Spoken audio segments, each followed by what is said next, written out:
In today's crazy world, we're constantly using things we don't need, doing things we don't like, and never really moving forward or getting the results we're hoping for in either ourselves or our animals.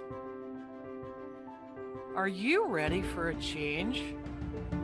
Join me, Wendie Patrick, your host on Quantumly Yours, Finnessiam Health's podcast, and become empowered to take control of you and your animals' health and well-being. We're all quantumly connected, so whether you're round the corner or around the world, it doesn't matter, because we can help each other and all work together on our journeys. So come, join me, and together we'll myth bust, share advice, knowledge, truths, and suggestions to help you awaken, grow, and continue your journey to a healthier, happier life.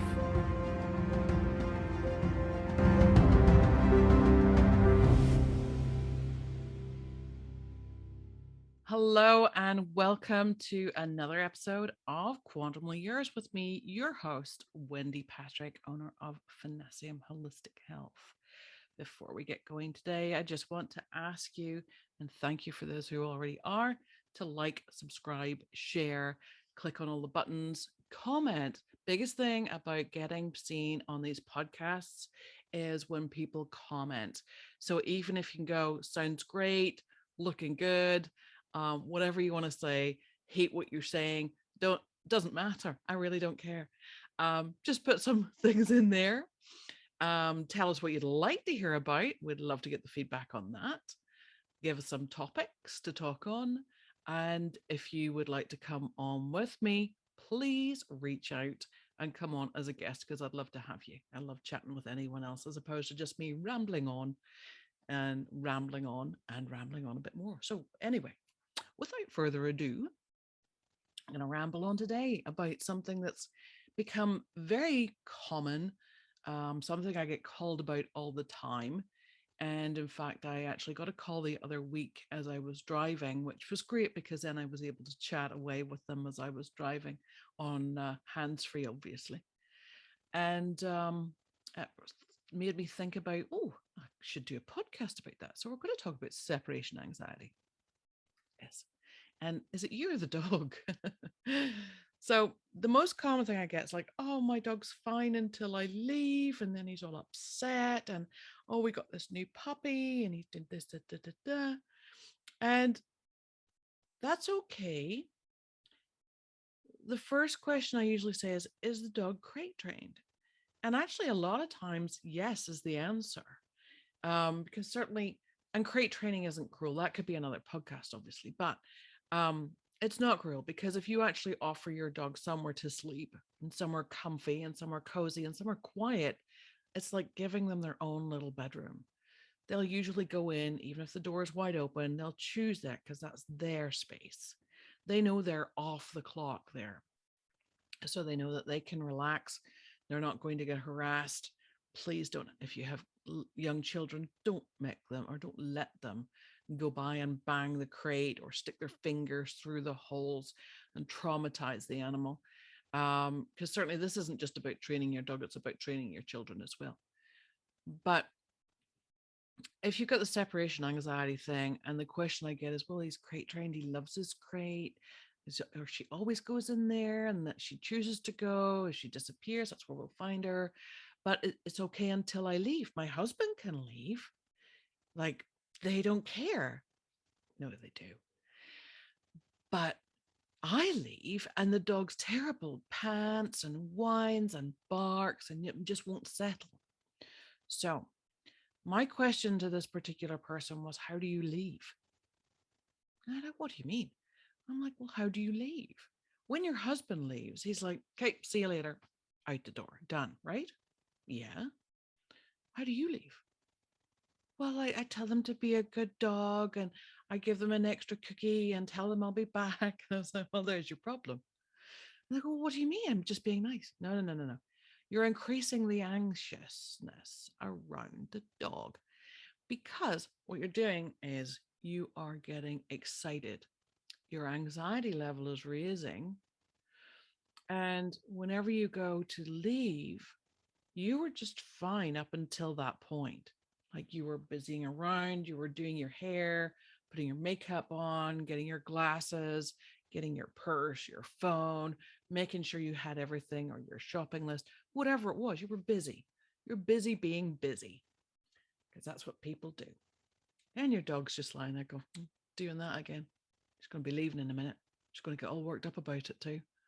I don't know what's going to happen. So think about what your dog's thought process is. And it's not even as simple and cut and dried as that. It's the best way to explain it. But it's actually all to do with energy again. And you know how I love to harp on about energy. Well, it is. Because if you're just busying around, you're really not even giving any attention or energy to the dog at that time when you're getting ready to leave until you get ready to leave. You're putting your coat on, you're putting your shoes on, whatever it is. And then you start. Oh, are you going to be a good puppy while mommy's gone? Or whatever way you refer to yourself as, or what you refer to yourself as. But oh, you be good. I'll be back in about an hour, and don't worry, then I'll get your dinner. And you're saying trigger words that your dog actually knows as well. Like you maybe even say, oh, we'll go for a walk later. Walk. All your dog heard was walk. We're going for a walk. And dinner at the same time, but then you're leaving. What? So think about it from your dog's perspective. You've just gone mental for 5 minutes and then you leave. Of course, your dog's going to be anxious. You just left him in this whole bundle of confusion, anxiety. So you think, okay, my dog's got separation anxiety. No, you're confusing the heck out of it. And you're asking it to deal with it when you're not. So check yourself. Next time you see your husband leaving and going, okay, see you later, bye, dog, and leaves and closes the door, you got to learn to do the same thing. So even if it's kennel time, it's like kennel, cookie. Every single time you keep the structure the same. Keep it consistent. And then you're not going to alleviate that energy into an anxious state for the animal. Or you're not going to be sad and depressed. That can also then worry the animal as well. You're picking up on the energy again and going, well, why should I be anxious about you leaving, or you're worried about leaving me? Why are you worried about leaving me? Are you never coming back? Well, why are we worried? Should we be worried? Are we worried? And if you think I'm over exaggerating the way the energy is perceived through the animal, think again. I talk to animals on a energetic basis, almost on a daily basis. Yes, I do actually on a daily basis, whether it's my own or my clients. And they can portray exactly the same energy that their person is. So a lot of times as well, where I'm called in to talk to an animal who seems depressed, it's actually for them to get attention because they know their person needs help. That is something that not many people take into consideration. My dog doesn't know that's just a dog. If you think it's just a dog, think again, and you're just a human, right? So please put yourself in check. Keep this consistency going. So if your dog goes to his kennel or into his crate, whatever you call it, always gets a cookie, always have that happen. Okay, kennel. Oh, I know kennel. I get a cookie in kennel. Kennel is good. Cookie is good. Life is good. Good. See, that's nice. As opposed to, are you going in your kennel? Oh, I have to leave now. I'm going to be going out for a little bit and I'll see you later. And then we can snuggle and we can do this. And it's like that just talking is just building up this big ball of energy. And you've just left it with your dog. You have now exited the building, door closed, car started and leaves. The dog's just like, what? What happened? They coming back? Do I get dinner? What's going on? Did I do something? And they're trying to dissect and digest this ball of energy you've left them with and going, why is this so weird? Why does this feel weird? Why, it might even smell weird to them. So keep it simple. What I want you to do, if you are having separation anxiety issues with your animal, what I want you to do is monitor your actions, monitor your energy, record the incidences. Left today, dog didn't react. Left today, dog chewed a hole in the wall. Left today, dog ruined his kennel. Left today, dog was sleeping on the sofa for 3 hours the whole time. Whatever it is. And then come back and go, how was I that resulted in this? Was I calm when I left? Went out, closed the door, done. Fussed, dog was a nightmare. See if there's a correlation to that. It's a good place to start before you go off to the vets to look for tranquilizers, or before you run off looking for other supplements or additives or anything else, when in fact, it doesn't matter what you give the dog. You've already given it to the dog if it's based on your energy and how you've actually transferred that onto the animal. So that's just a little bit of insight and different things. I did actually hear from that person again. And she's like, you're so right. That worked. Excellent. Another one. Check. Done. Not saying it's going to work for everyone, but it's worth a try.